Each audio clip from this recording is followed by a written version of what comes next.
এখানে এখানে একটা বিষয় কি, যে 5ই আগস্টের আগ পর্যন্ত এদেশে শাসন ক্ষমতায় যারা ছিলেন তারা এক ধরনের ন্যারেটিভ কিন্তু সোসাইটিতে প্রচারের চেষ্টা করেছেন।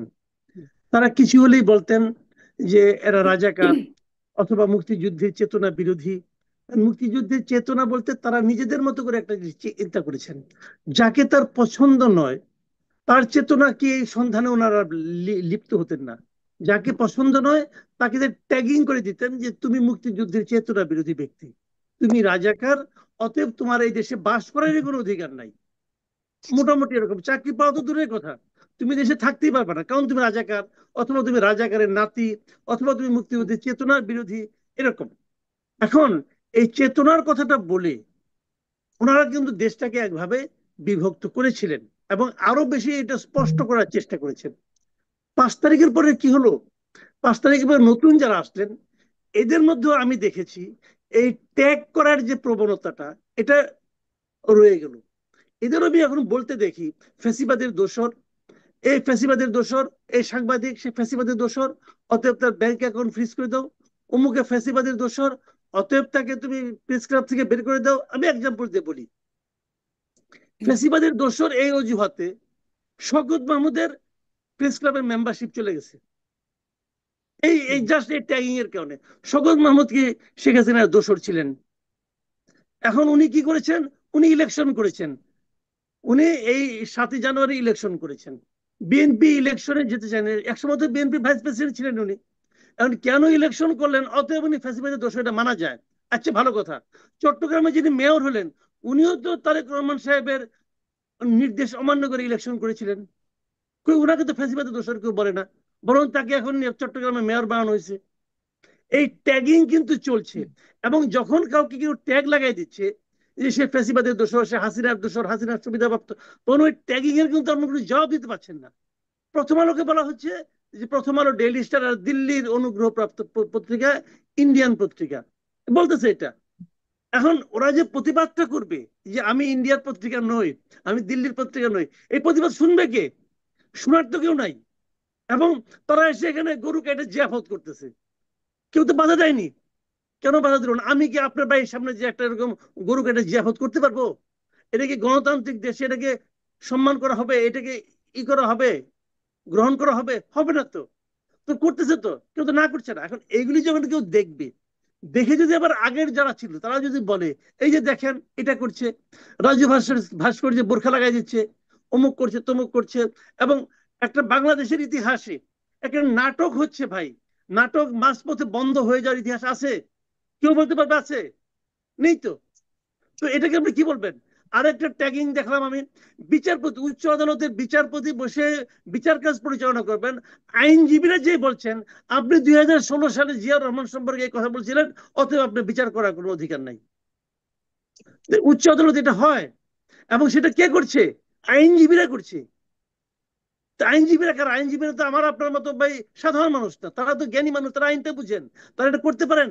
হচ্ছে কোনো প্রতিকার হয়েছে? হয়নি তো।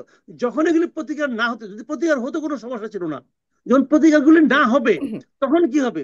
তখন কিন্তু আরেকজন বলার সুযোগ পাবে, এই দেখো এরা এটা করছে, এরা এটা করছে, এই যে ট্যাগ লাগাচ্ছে, তার মানে কি এখানে কিন্তু ওরা আবার চলে আসতেছে। এই ধরনের কথা তারা বলা আসছে, এই কথা কিন্তু আমি বলি না, বাট আমি বলছি এই ধরনের অভিযোগ অভিযোগ উত্থাপনের কিন্তু সুযোগটা এরাই তৈরি করে দিচ্ছে। এখন এখানে সরকারের ভূমিকাটা কি? সরকারের ভূমিকাটা হওয়া উচিত ছিল আইনানুগ ভূমিকা। সরকার আইন অনুযায়ী দেখবে যে এজলাসে উচ্চ আদালতের বিচারকের সামনে যদি কোনো ইয়ে করে, আইনজীবী এর জন্য আচরণ করে, তার কি শাস্তি হতে পারে। সরকারের শাস্তির ব্যবস্থা নেওয়া উচিত ছিল। সরকারের উচিত ছিল যে একটা নাটক চলাকালে যদি বন্ধের কথা কেউ বলে তার বিরুদ্ধে কি অ্যাকশন নেওয়া যায়। সরকার এগুলো করছে না। কেন করছে না? সেখানে সরকারের কিছু সীমাবদ্ধতা আছে, আমি কিন্তু বলছি না যে সরকার তাদের অনুগত হয়ে গেছে, সরকারের কিছু সীমাবদ্ধতা আছে। তো সেই সীমাবদ্ধতাগুলি যদি কেউ ইস্যু করে তার বিরুদ্ধে এই কি ধরনের প্রচারণা সীমাবদ্ধতা চালায়। জনাব মাসুদ কামাল? সীমাবদ্ধতা কি মানে এই ধরনের ঘটনা এগুলোতে ব্যবস্থা নিলে ব্যবস্থা নিতে সীমাবদ্ধতাটা কোথায়? আচ্ছা, কোথায় সেটা আমি বলি আপনাকে। যেমন ধরেন শিল্পকলা একাডেমির যিনি মহাপরিচালক আছেন উনি কি বলেছেন, ডিজি উনি কি বলেছেন, উনি বলেছেন যে ওখানে কিন্তু ওই সময় আর্মি ছিল, পাশে আর্মি ছিল, আর্মিরা ছিল।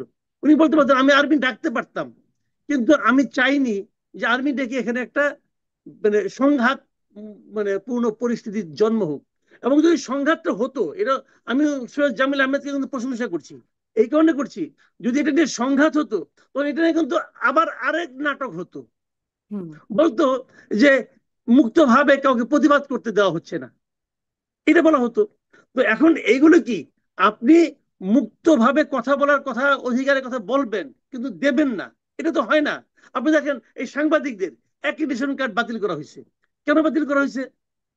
আমি তো এমন লোককে চিনি, মনে করেন আমি যত পত্রিকায় চাকরি করছি জীবনে, সব পত্রিকায় আমি দেখেছি মালিকদের অ্যাক্রিডিটেশন কার্ড থাকে। কেন থাকবে মালিকদের অ্যাক্রিডিটেশন কার্ড? তার সচিবালয়ে যে তার কি সংবাদ সংগ্রহ করতে হবে, কোনো প্রয়োজন নাই। থাকে তো, থাকে। এই যে এইবার যে প্রায় 2 শতাধিক লোকের, 2 শতাধিক সাংবাদিকের অ্যাক্রিডিটেশন কার্ড বাতিল করা হয়েছে, আমাদের মালিক কটা? মালিক নাই তো। এগুলো সবাই পেশাদার সাংবাদিক। তো পেশাদার সাংবাদিকদের আপনি কেন বাতিল করলেন?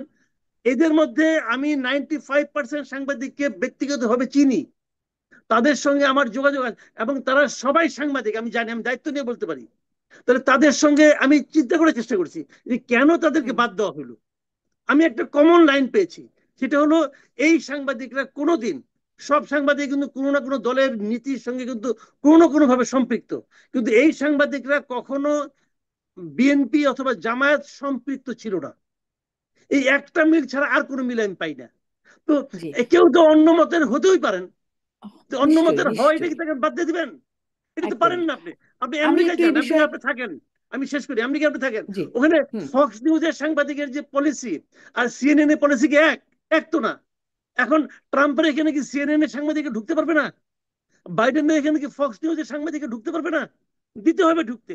তো এই যে জায়গাটা, আমি ওই গণতন্ত্রের কথা বলি, ওই গণমাধ্যমের স্বাধীনতার কথা মুখে বলি, কিন্তু আচরণ করি উল্টা। তো এটা কিন্তু হিপোক্রেসি বলে। তো আপনি জি। কেন এর মধ্যে যাবেন? জি। একদম স্পষ্ট। আমি এখান থেকে